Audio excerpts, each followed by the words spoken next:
Hello students, आज next topic है law of incomplete dominance, मतलब अपूर्ण प्रभाविता का नियम। बच्चों, हम पढ़ा रहे हैं मेंडल्स लॉ। मेंडल्स लॉ में उस दिन आपने पढ़ा था प्रभाविता का नियम, आज है अपूर्ण प्रभाविता का नियम। यानी प्रभाविता के नियम से ही निकला है अपूर्ण प्रभाविता का नियम।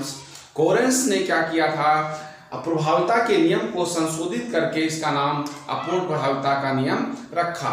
मेंडल ने क्या किया था, प्रभाविता के नियम में बताया कि प्रभावी लक्षण अगली पीढ़ी में जाता है और अप्रभावी नहीं जाता है। वहीं पर मेंडल का पहला नियम फ्लॉप हो गया था और फिर कोरेंस ने इस प्रकार से दूसरे पौधे के साथ में जब क्रॉस कराया, यानी रेड फ्लावर्स वाले पौधे का क्रॉस जब व्हाइट फ्लावर वाले पौधे के बीच में कराया तो फिर उसमें कुछ रिजल्ट चेंज हो गया।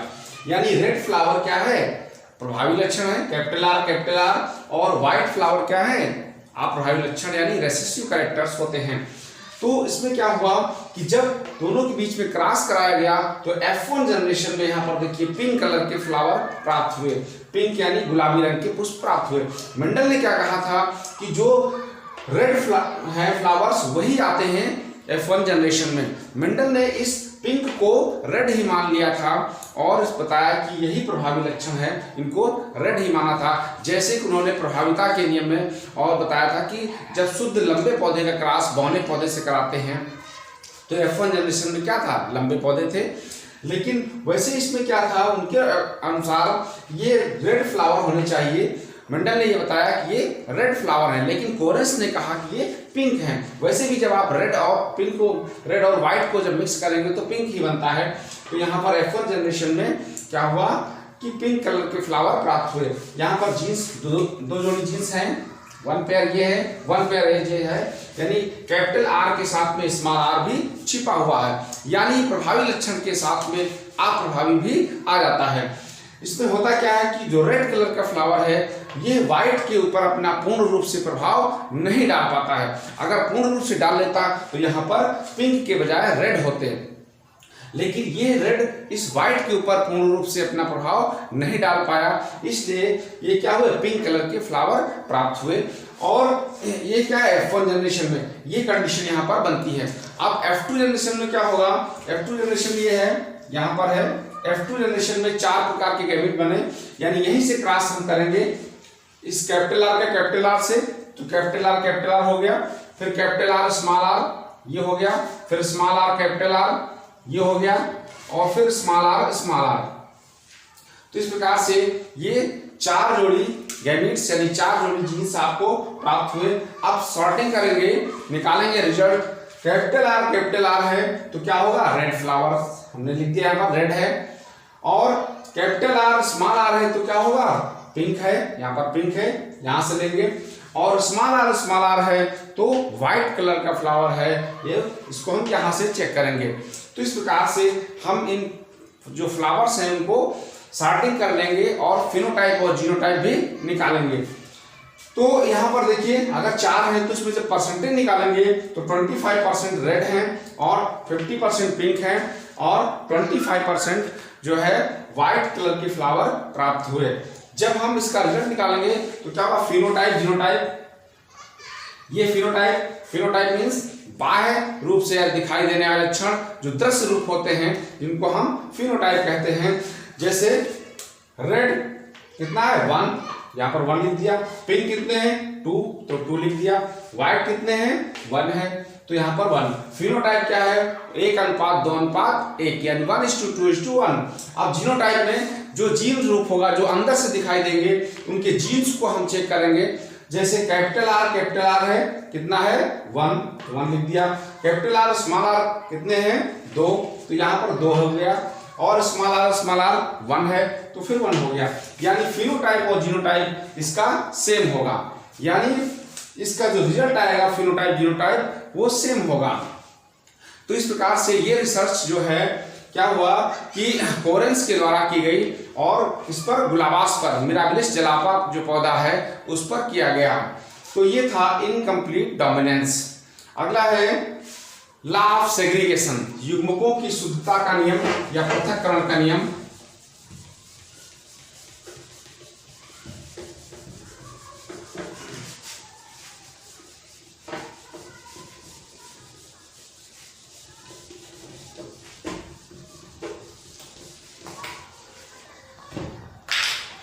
पृथक्करण का नियम, लॉ ऑफ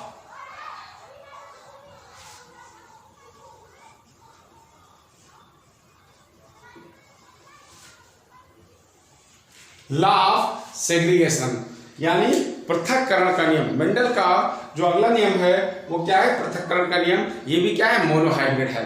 मोनोहाइब्रिड नियम में जो प्रभाविता का नियम, अपूर्ण प्रभाविता का नियम और पृथक्करण का नियम, लॉ ऑफ सेग्रीगेशंस, युग्मकों की शुद्धता का नियम भी इसको भी कहते हैं, और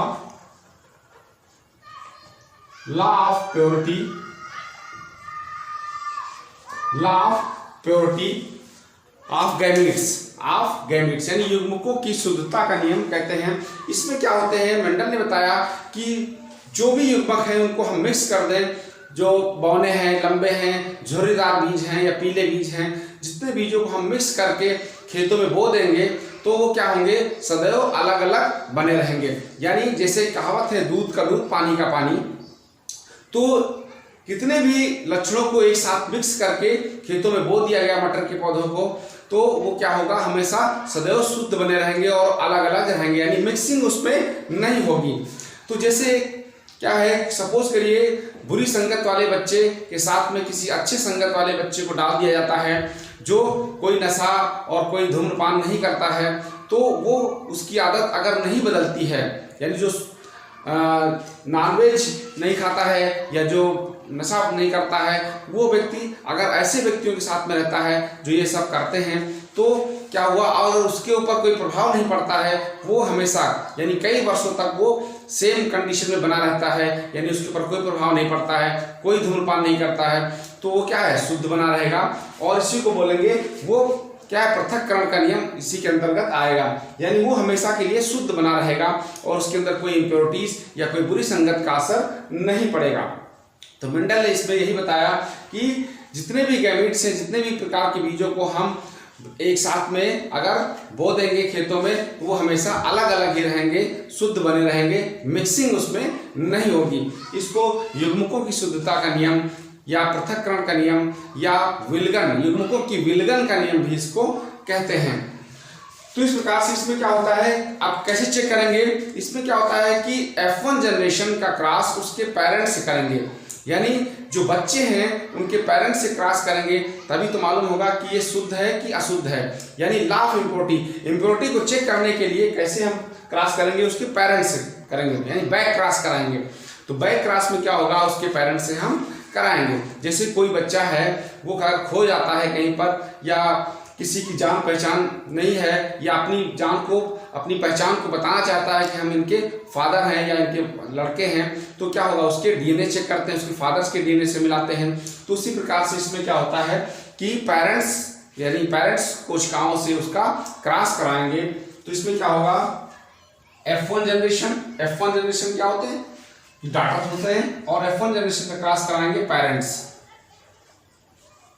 सेल्स, यानी F1 जनरेशन का जब क्रॉस करेंगे पेरेंट सेल से।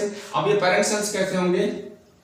कैपिटल टी और स्मॉल टी, यानी पेरेंट्स कैसे हो सकते हैं? प्रभावी भी हो सकते हैं और अप्रभावी भी हो सकते हैं। तो ये क्या है? Back cross.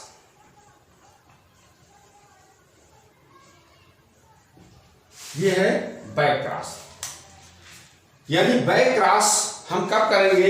यानी जब F1 जनरेशन का क्रॉस उसके पेरेंट्स से करेंगे तो इसको हम बैक क्रॉस कहते हैं। अब बैक क्रॉस भी कितने प्रकार का है? बैक क्रॉस दो प्रकार का होता है, आउट क्रॉस और test cross. Out cross and test cross. Out cross में क्या होगा?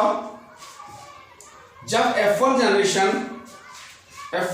का क्रॉस, यानी कैपिटल टी स्मॉल टी का क्रॉस हम कैपिटल टी से करेंगे, तो ये क्या है? Back cross. यानी आउट क्रॉस वाला हम बता रहे हैं। आउट क्रॉस में ये क्या है? पेरेंट्स आपका F1, ये F1 जनरेशन है और ये डोमिनेंट्स पेरेंट्स है।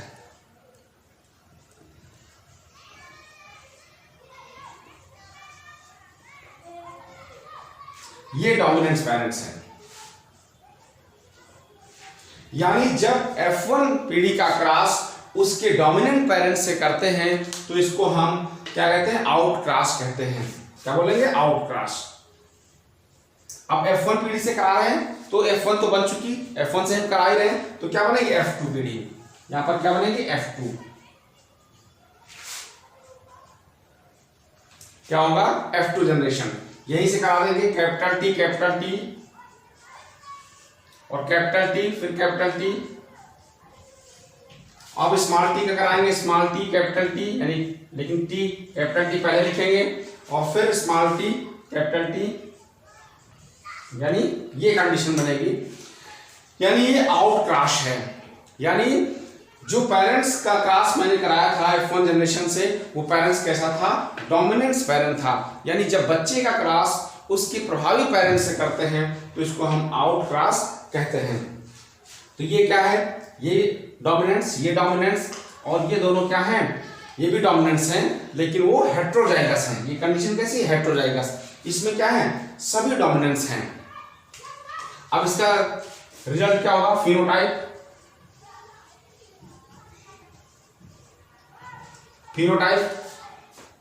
फिनोटाइप क्या है, इसमें देखिए कैपिटल टी वाले सभी हैं, इसमें कैपिटल टी वाले सभी हैं।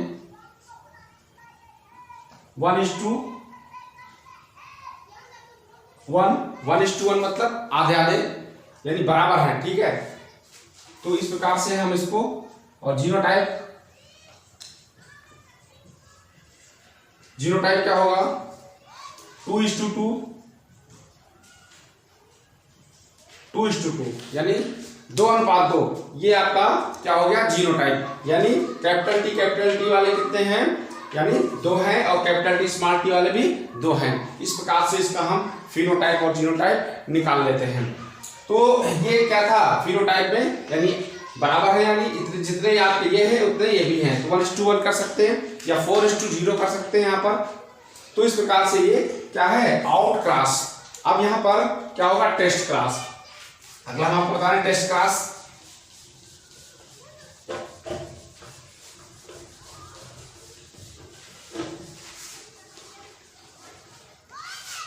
टेस्ट क्रॉस मीन्स ये वाला, ठीक है। जब F1 जनरेशन का क्रॉस करेंगे स्मॉल टी, अभी कैपिटल टी से किया था, वो डोमिनेंस था। ये क्या होगा, रिसेसिव।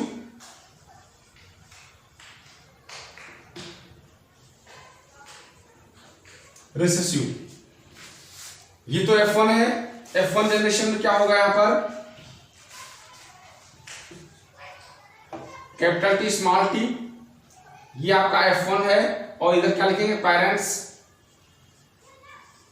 पेरेंट्स वो भी कैसा है, रिसेसिव पेरेंट्स है। और ये F1 मतलब संतत कोशिका है, और इधर पेरेंट्स हैं। यहां पर वही कंडीशन बनेगी, 4 गैमेट बन जाएंगे। कैपिटल टी स्मॉल टी, अब देखिए इसमें सब स्मॉल टी बहुत हैं। कैपिटल टी स्मॉल टी, फिर कैपिटल टी स्मॉल टी। अब स्मॉल टी कराएंगे तो स्मॉल टी और ये भी स्मॉल टी। यहां पर 2 कैसे हेट्रोजाइगस और 2 है होमोजाइगस।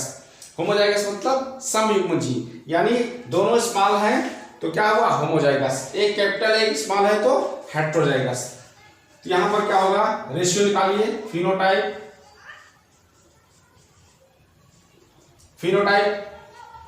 यहां पर आधे ये है आधे ये, तो क्या होगा, 2:2। जीनोटाइप ये भी होगा 2:2, यानी इसका फिनोटाइप और जीनोटाइप सेम होगा। तो इस प्रकार से ये था लॉ ऑफ सेग्रीगेशन, युग्मकों की शुद्धता का नियम या पृथक्करण का नियम, या उसको बोलते हैं युग्मकों के विलगन का नियम। तो इस प्रकार के मेंडल्स के जो मोनोहाइब्रिड क्रॉस थे वो हो गए हैं। मोनोहाइब्रिड में प्रभाविता का नियम, अप्रभाविता का नियम और आपका पृथक्करण का नियम, लॉ ऑफ सेग्रीगेशन, ये 3 थे जो मैंने आपको बता दिए। अब नेक्स्ट वीडियो में आपका होगा dihybrid cross. Thank you.